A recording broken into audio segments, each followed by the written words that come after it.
Hi guys, welcome back to my channel. Today I'm gonna be doing the Dark Academia book tag. This tag was created by Emmy and Caroline Mary Reeds. I will leave both of their channel links down below in the description.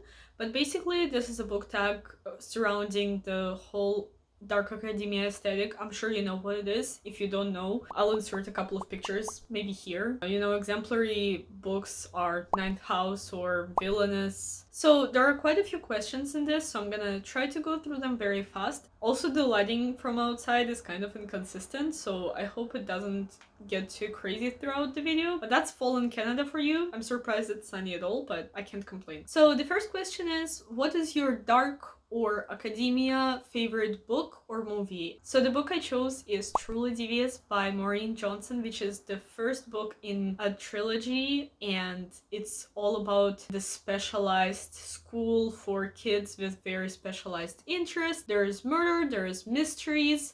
Our main character loves true crime, so you can definitely see why it's a very much dark academia type of book. This is one of my favorite books of all time, and yeah, I would highly recommend if you're looking for something that has a very strong dark academia vibe, but a little bit more youthful than some of the more university type settings. And the movie I chose is actually a movie that came out in 2001, and it's A Beautiful Mind. A Beautiful Mind is a biographical movie about this genius mathematician who gets a scholarship, I believe, to MIT, and it's about his journey of being in university and basically trying to develop a mathematical theory. He also has paranoid schizophrenia, so he starts thinking that there are Soviet spies that are pursuing him. I always find it so funny when people make like Soviet or Russian spy type of themes, because I watch it and like I roll my eyes every time I watch it, because I'm like, of course it's the Russians who are the evil guys. Speaking of Russian, the second question is, which dead poet would you like to have a drink with? And I chose Sergey Yesenin, a Russian poet. Back when he was alive, he would write about themes that weren't very culturally accepted in Russia or like Soviet Union, and he would be very cheek and tongue about it. He would kind of make commentary and be free to swear in his poetry, and it was very interesting because he didn't have such a tame and proper poetry like many other Russian poets. I think he was a very interesting person, that he wasn't afraid to do these things, even though it was much more dangerous and culturally unacceptable to speak your mind so freely than it is now in modern Russia. So I would like to have a non-alcoholic drink with Sergey Yesenin. I don't know if his poetry is translated, but if you love poetry and you haven't read any Russian poetry, I think there's a lot of translated Russian poetry. It's not the same, which is very sad. I don't like English poetry. I can't, because I grew up with Russian poetry. I'm used to everything rhyming, everything just making sense and not being so flowery. Like, Russian poetry is exquisitely beautiful. There are metaphors, there is beautiful turn of phrase in a lot of Russian poetry, especially Russian classical poetry, and I love it. Yet it makes sense. It's not like poetry that I've seen from, contemporary or even old English poetry, where it's just so abstract and it makes no sense. It's like those paintings where they just like draw a line across the canvas and then they sell it for like $10 million, and you're like, is this art, or is this just like a random person making fun of you for being too stupid to realize that this isn't art? Like, this is how I see poetry, like the majority of poetry I see in English. I like spoken word. There's a lot of good spoken word poetry in English, but classical poetry, it's so sad to me that unfortunately I haven't found poetry in English that I like. But if you have any good recommendations for poetry that rhymes and makes sense but is still beautiful, leave them down below. And the next question is, what is your favorite painting and or sculpture? So I don't have a sculpture, but for paintings I thought about it a little bit and I decided to go with Ivan Ivazovsky's paintings. If you're not familiar, I think he's a Romanticist era artist who painted a lot of sea waves, ocean waves, ships, things like that. He has absolutely stunning paintings of just sea and waves. It's so detailed, it's so beautiful. I don't love realistic classical paintings a lot. I don't really like any painter specifically. I am not a big fan of a lot of classical work. It's not that I hate it, I just am not a big fan of, but I've seen Ivana Ivazovsky's, I think, 2 or 3 paintings in real life when I was visiting St. Petersburg a couple of years ago in a museum. And I remember I saw it and I just froze and I just sat down on the bench and I was looking at it. And the painting was gigantic. It was, I don't want to lie, a couple of people long by a couple of people high. Like, it was huge and it was just so beautiful. His work is just mesmerizing. I cannot comprehend how a person could be so skillful to capture the movement of waves and all of the intricate shading and lighting, and just it's absolutely amazing. Just Google him. I'll leave a link down below to like Google search results. And continuing on praising Russian things, because apparently this is me being Russian in a video. The next question is, what is your favorite architectural marvel?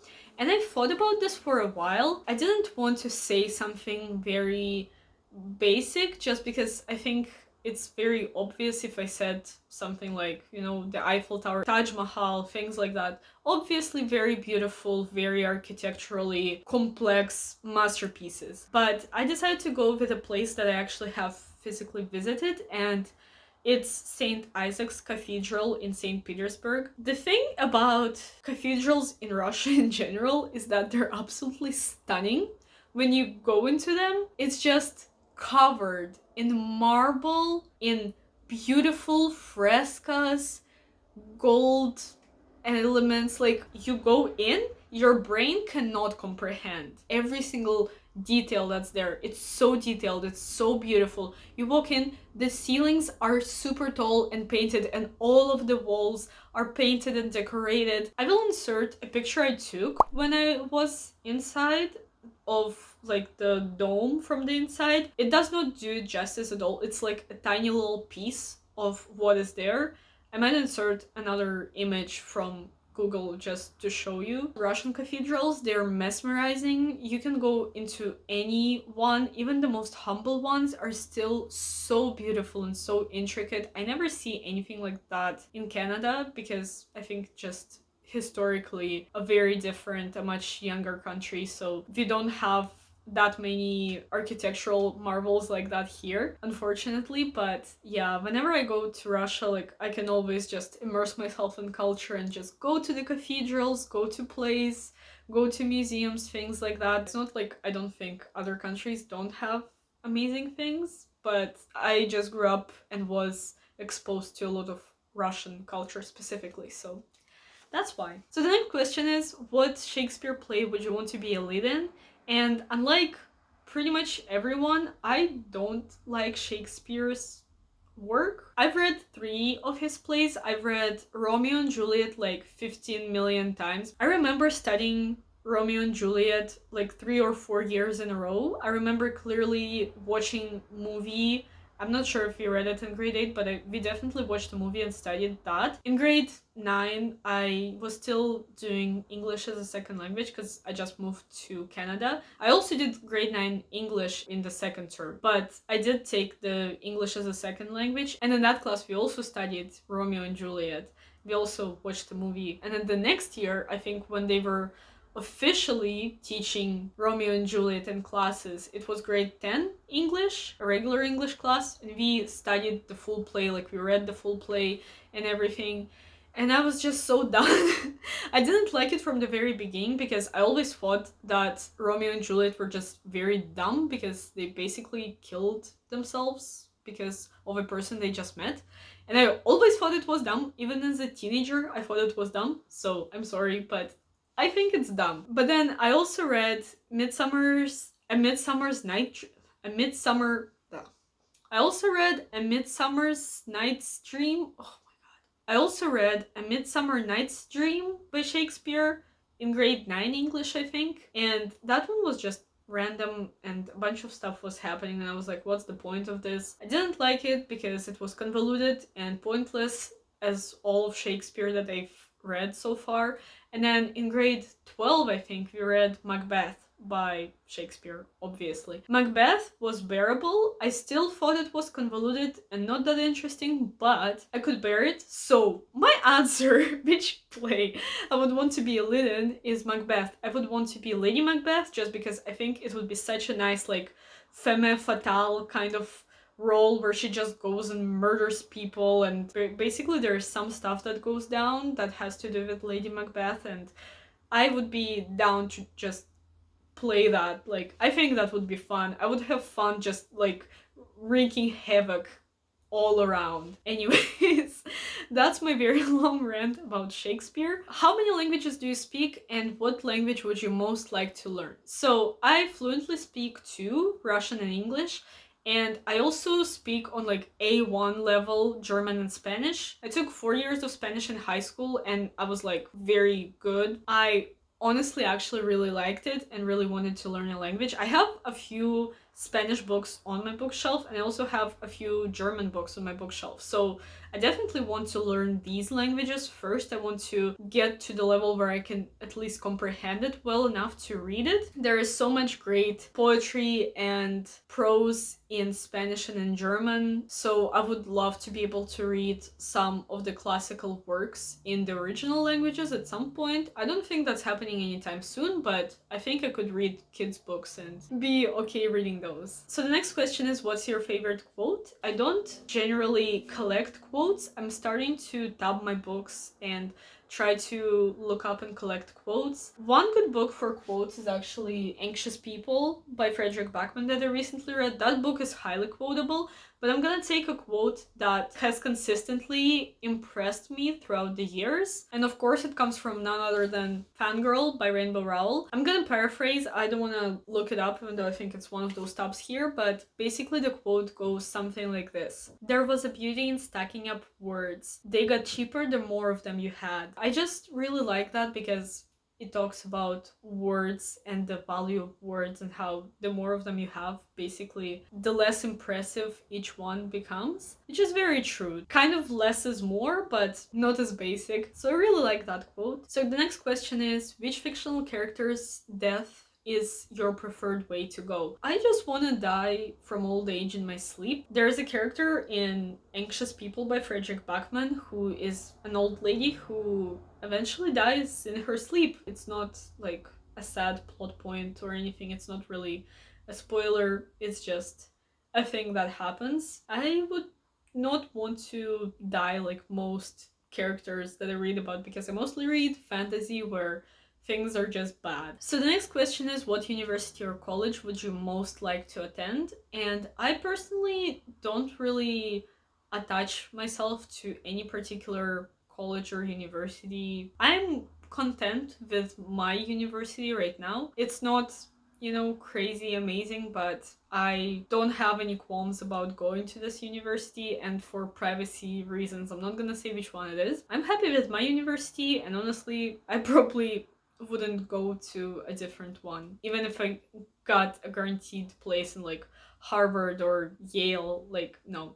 I wouldn't want to go to an American university at all. So the next question is, what is your murder weapon or method of choice? Which is kind of dark, but sure. I'm assuming you can't have superpower, but if I could, I would want Nina's powers from Six of Crows. If you read the book, you know, but she basically can feel people's hearts and she can put them to sleep, she can slow down their breathing, slow down their heart, or she can just murder them by concentrating on their heart and just stopping it. I don't know, I find that power kind of cool. If I had to kill people for whatever reason, that's what I would want the method to be. But if I were to choose just a regular weapon, bow and arrows. I remember when I did archery in my high school mandatory thing, it was really fun. I would want to learn archery and just, you know, take people out from afar, not get into, you know, face-to-face combat situation. Like, I prefer to just stay away and just be quiet and sneaky. So yeah, that's my weapon of choice. The next question I found kind of weird, but it's what mythology would you most like to be a part of? And I don't really want to be a part of any mythology just because most mythologies have some screwed up things. Like Greek mythology, there's so much incest. I don't want to be part of that. It's very fun to learn about, but no thanks. I've always also liked Egyptian mythology. I had books about Greek and Egyptian mythology when I was a child, so Egyptian mythology is cool, but wouldn't want to be part of any mythology. I would just prefer to learn it. So the next question is very easy to answer, and it is, if you had to do a PhD, what subject would it be in? And very easy, publishing. This is the subject that I'm studying as a minor. I'm not planning to do a PhD, but if I do a master's, it would be in publishing. Easy. And the next question is, which fictional character would you die for?